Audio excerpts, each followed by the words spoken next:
It feels like Manchester United have been this never-ending circle of drama, of scandal, of disappointment, of frustration, of everything apart from winning what we want to win, the Premier League and the Champions League, since Fergie retired. It's been a constant cycle. It's been manager out, new manager in, and we go down the same path. Now, this week has drawn into question the manager of Manchester United, Erik ten Hag. In another sort of player versus manager situation, we all, as fans, were sort of thrown into this with Pogba and Mourinho. Is this Ten Hag's version of that? You can call it what you want, but Ten Hag has my complete support as manager. He has the authority that this club needs if we are ever going to get out of the mud that we still find ourselves in. I want to sit here and I want to talk about the smiles on the faces from training. I want to talk about the Brighton game. But instead, we're embroiled in another controversy. Another situation where it's kind of forcing fans to sit between a player and a manager and decide which side you're supporting. It shouldn't be that way. So many people have been constantly saying about the standards of Manchester United have dropped since Fergie. Oh, the culture of acceptance. And you've finally got a manager in Erik ten Hag who is driving that, who is driving these standards upwards. And now you have people questioning his methods of doing that with what's gone on with Jadon Sancho. Erik ten Hag has had to deal with an absolute shitstorm since he became United manager. And I think he's applied himself fairly to pretty much every single scenario and situation. Alejandro Garnacho, I'll run through them all. Because it's all the evidence that mounts towards it, and it's all important in the context. Garnacho won the FA Youth Cup, went to the pre-season, turned up late to training. Boop, you're not playing at all. See ya. Cristiano Ronaldo, you know what happened there. Piers Morgan interview, game, set, and match. Done. Harry Maguire, dealt with him, tried to re-implement him, didn't work. Took the captaincy away from him, tried to sell him. We find ourselves in a situation which isn't exactly resolved, but that's not really down to Ten Hag. Marcus Rashford, top scorer at the time. He was the man. Late for training, are you? You're out to start 11 against Wolves. Comes off the bench to score the winner. David De Gea, a player who Ten Hag publicly supported multiple times in the same way that he publicly supported Ronaldo multiple times.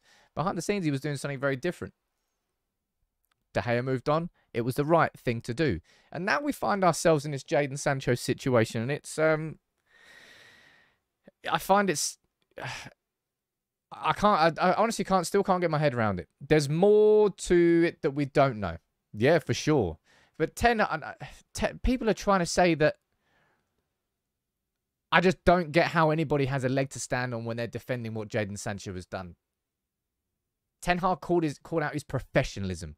As a professional, employed Manchester United football player, he questioned. And he didn't question, he said he's not doing it in training. Just like Ten Hag has driven those standards since day one at the football club. And we need somebody to have the authority to continue that through. And that's why after Jadon Sancho released that public statement, no way did he have advice to do that, man. He did that on a whim in a reaction to what Ten Hag did. It was a reactionary post. Any advisor would have told Sancho not to do that. And now Sancho won't apologise because he's absolutely firm in his head that he trained well, despite the fact that his manager is not. There's a difference of opinion there. Sancho won't apologise. Therefore, Sancho won't come back into this team. Authority is everything in football. I remember when Fergie gave an interview. I think he was at like a horse racing event, something like that. And he was asked about the new manager, Erik ten Hag, coming in. You know the one word that he said that he hoped he had? Control. And do you know where control comes from? Authority. And that was a direct challenge of Erik ten Hag's authority. And he only really had one way to go. And that's what's happened.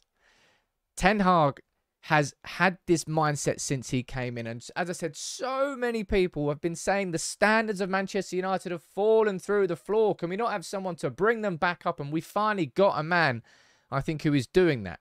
We've gone from David Moyes, and that was Fergie's biggest mistake as a Manchester United manager.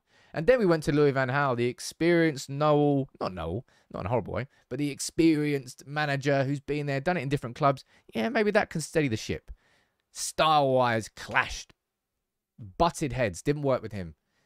Right, these things haven't worked. Now, what do we do? Right, let's get in bed with the devil that we, as United fans, we all sat on our high horse after Fergie retired and said, we don't need Mourinho. A few years later, you're coming in, Jose, and you come. We knew what we were getting into. We hoped it would be different with our club, but it wasn't. And he didn't have the support behind him. Neither did Moyes. Neither did Van Gaal. And then we had Solskjaer. Probably our best football post-Fergie. Probably came under Solskjaer.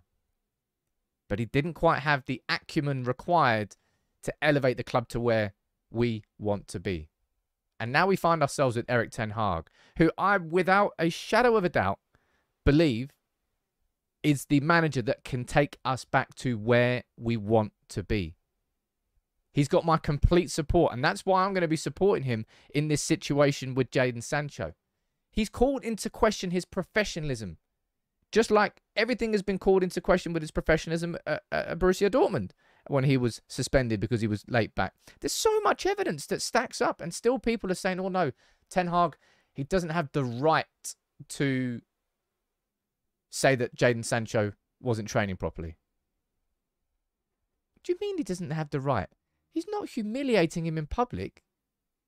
He's saying he's not training properly. And Ten Hag puts a massive, massive emphasis on intensity in training as a reflection of his football and what he expects to see in the game. But I tell you what, this week's got me worried.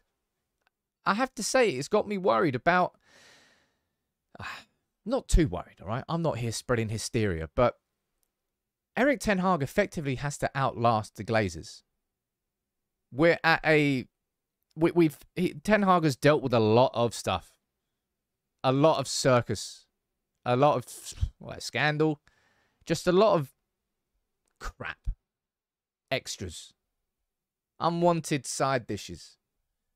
And then with this Jadon Sancho situation, it's been confirmed and corroborated by the Telegraph and the Athletic as well, that Richard Arnold and John Murtough tried to get involved in that situation with Jadon Sancho to de-escalate it. You know exactly where that came from. Joel or Avram Glazer getting on the phone and saying, you know what, he's worth £70 million.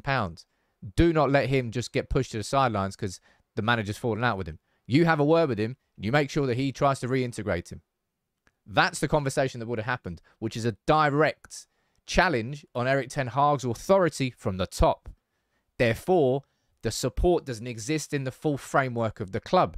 That's why I'm a little bit worried. And as I said, everywhere you look at this football club, man, this is just in 2023 alone, and the conversations and the worries that we've got all around us. It's like, I finally feel that we've got the manager there who I think if he's here long enough and circumstances dictate that he can win us. Man United can win the Premier League under Erik ten Hag. We can challenge for the Champions League so that we can win the Champions League as well under Erik ten Hag. But the environment has to be correct, and the environment is not correct.